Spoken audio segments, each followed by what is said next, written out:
TUCEE Talk. We are here today with our counselor, our CEO, in the person of Dr. Cecilia Tutu-Danquah. She is a lecturer at the University of Ghana and the principal for TUCEE Institute of Counselling and Technology. Doctor, we want to welcome you. Thank you. Important session. Thank you. Doctor, please, how are you today? I'm fine. You too? We are fine by you. We thank God. Yes, so we quickly want to zoom into action for the day. A lot of the youth, including myself, are sometimes somehow confused about some of the words and the things we use when we talk about relationship. Some are asking the differences between courting, dating, and other names that we use in our relationship slogans and whatever things that we do. Over the week, we took time to sample some of the questions that has come to us as a counseling firm. And the typical among them is from a sister called Elon in the central region. And she wants to find out that what is really the difference between dating, relationship, and courtship. Wow. Yeah, thank you so much. I think that's a very good question. It's been something on people's mind, and I'm not surprised that they are asking. Now, relationship, courtship, dating, yes. Now, one thing that we need to understand is that courtship, dating, they are all a form of relationship. Now, when you talk of relationship, it is a mutual decision of agreement. We should take note of this. A mutual decision of agreement between two or more people who have decided to be committed to one another in order to support each other grow based on mutual expectation. So there are some key words that we want to look at. The first one is the fact that it is a mutual decision of acceptance. So what it means is that when you are engaging in a relationship with someone, obviously we are talking about relationship that leads to marriage. Now what it means is that both of you need to agree, and then both of you need to accept each other. That's the first basis for a relationship. Now, the Bible tells us that Amos chapter 3 verse 3 says, can two walk together unless they agree? So what it means is that once you are thinking of a relationship, then it means there is mutual acceptance, there's mutual agreement, there's mutual expectation. So when I decide or agree to be in a relationship with you, then there are some expectations from you, and you also expect something from me. And these expectations must not be hidden. Okay. You should be able to tell the person, okay, this is what I expect from you. This is what will make me happy. This is what I want you to do. And then both of you will agree. Obviously, there are certain things you will tell someone that the person may not be able to do it. And will tell them, no, after this one, I can't do it. So you need to agree. Once there is that mutual acceptance and agreement, then each of you need to be committed to doing it so that the other one does not become offended. For instance, I tell you that, okay, call me, or we agree that let's talk at 6 on Saturdays, but that's what will favor you. Now I'll tell you, okay, let's talk at 8 on Sundays, that will favor me. Now when it's time for you or for your call, I do. And make sure that we talk. Now when it's my turn, you don't. And then you don't also give any explanation. Then you realize that the other party will now feel offended. So that is relationship. And as I said earlier, dating is a kind of relationship. Courtship is also a kind of relationship that progresses into marriage. Now, when you talk of dating, dating is a relationship, a kind of acceptance or mutual discussions. But with that the person who initiates the relationship has a secret agenda for engaging or wanting to marry the person. So basically, when you talk of dating, it is a secret investigation of someone about another person that he or she intends to marry. A secret investigation about someone that another person intends to marry. So let's assume that I've seen you, I have my own self-talk and other things, and I've realized that, oh, you're the kind of person I can click, I can marry. But however, I don't know much about you. So I date you with that intention in my mind.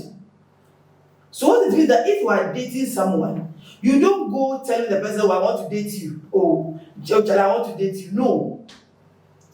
You become friends, and then as you move on, you start studying the person without the person knowing your intention. So you have a kind of relationship. That relationship is just friendship. You can go and visit the person at home, at church, at school, at the workplace, wherever. You can also even agree to go out, have fun, eat, and do all those things, attend programs together.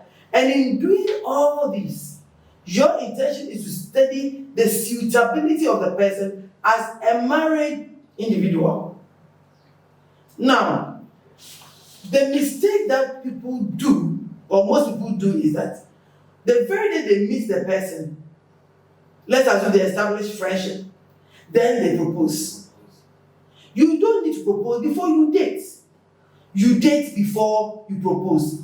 Now, in proposal, you are making a declaration to the person that I have studied you, I've known much about you, I've gone to your family background somehow, and I now accept and I agree and I've identified that you are someone that I want to marry.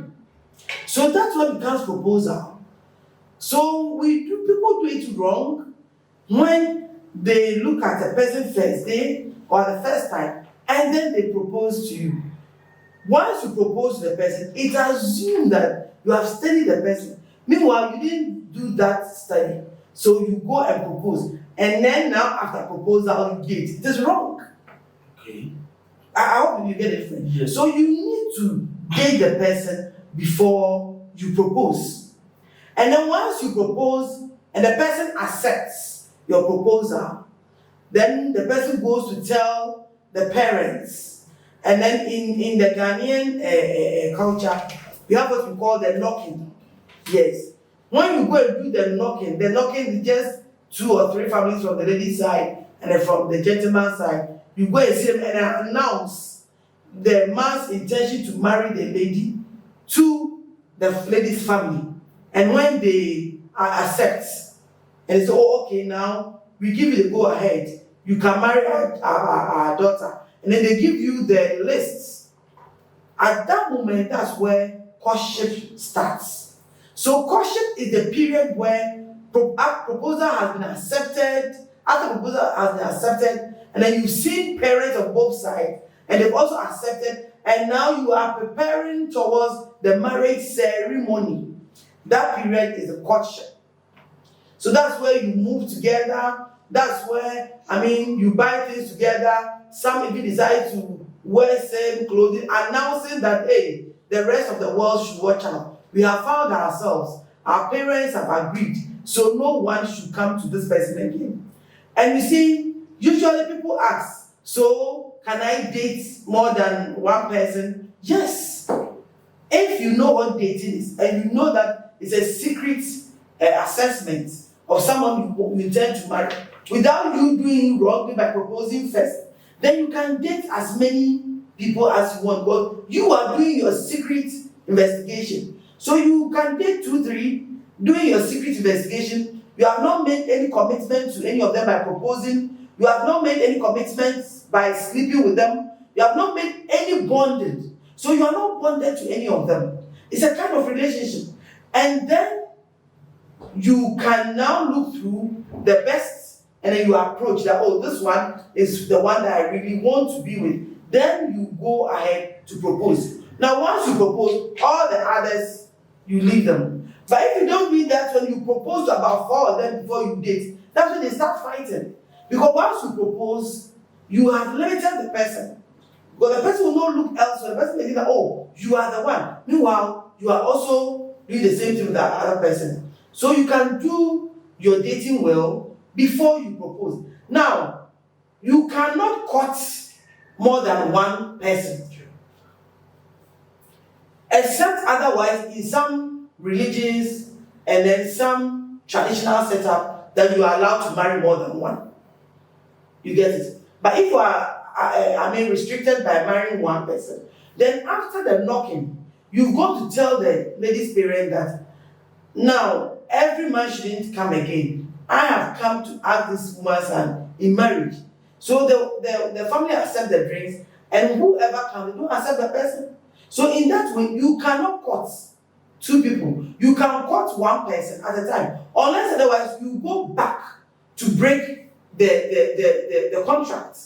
Like in the Bible, Joseph tried doing after, proposing and then doing the knocking for Mary, waiting to go and do the marriage ceremony. That is why he had not had sex with her. And then just about when he was preparing, then that news comes that the woman is married, is pregnant. So no, I didn't impregnate her. If that's the case, then I'm going secretly to break the contract. I hope you get it. So this is what, if Elon asks, this is what I have to say about that.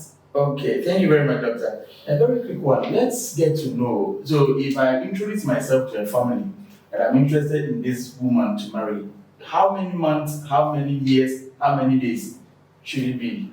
Well, there's straight jacket days. There are people who have introduced their parents to their friends that they dated, and the lady might have accepted proposal. And within maybe 2-3 weeks, the parents call them and say, okay, come and take the list. There are some of them, the very day you go and do the knocking, they didn't give you the list. I hope you get it. So once you get the list, and then you think that your things are ready, then you do it. There's no need for you to wait 2 years, 3 years. What at all are you buying? Okay. You get it? That is why we also suggest and encourage people that before you even start initiating the dating and initiating the proposal, you should do some preparation. There are some basic things that you need to get as a woman, as a man, before you get into a woman's life. So that as soon as the woman accepts or the man accepts, where in some traditions the woman may propose, then you go ahead and you marry.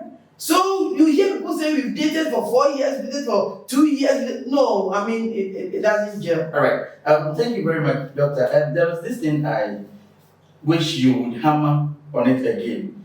The don't propose before you date, and that thing, please. Yes. What I'm saying is that you do not propose before you date. Okay. Dating is your personal secret investigation. So you need to investigate to find the person's eligibility to suit your marriage or to suit you as a spouse before you propose. You get it? Because once you propose, you have made a public declaration to the person that you are the one I want to marry. And that assumes that you have done your homework. Now, if you don't do it that way and you do it the other side, you go and propose before you date. What happens is that if the woman in question also wants to marry you or is frustrated or is depressed to marry, now what will happen is that every negative behavior or character of this woman will be hidden. Because she will put up a very nice attitude and behavior that you will not see the wrong aspect. So you think everything is rosary, and then you go and marry. Now after the marriage, that's when you see the true colors of the person. You get it? So you need to secretly investigate the person to get the true colors before you go and propose. Okay. Yeah. So then it means, or it is trying to look like a police investigator Mm-hmm. going to tell somebody that I'm coming to investigate you. Exactly. Then the person will put up a group. Will hide, exactly. Okay. The person will hide all the evidence that you need to know. So the need is we date secretly Yes. to gather the intelligence Exactly. before we propose. Exactly. So we want to bring it to the world that if you are watching us, if you are listening to us, we are telling or we are saying that we don't propose before we date.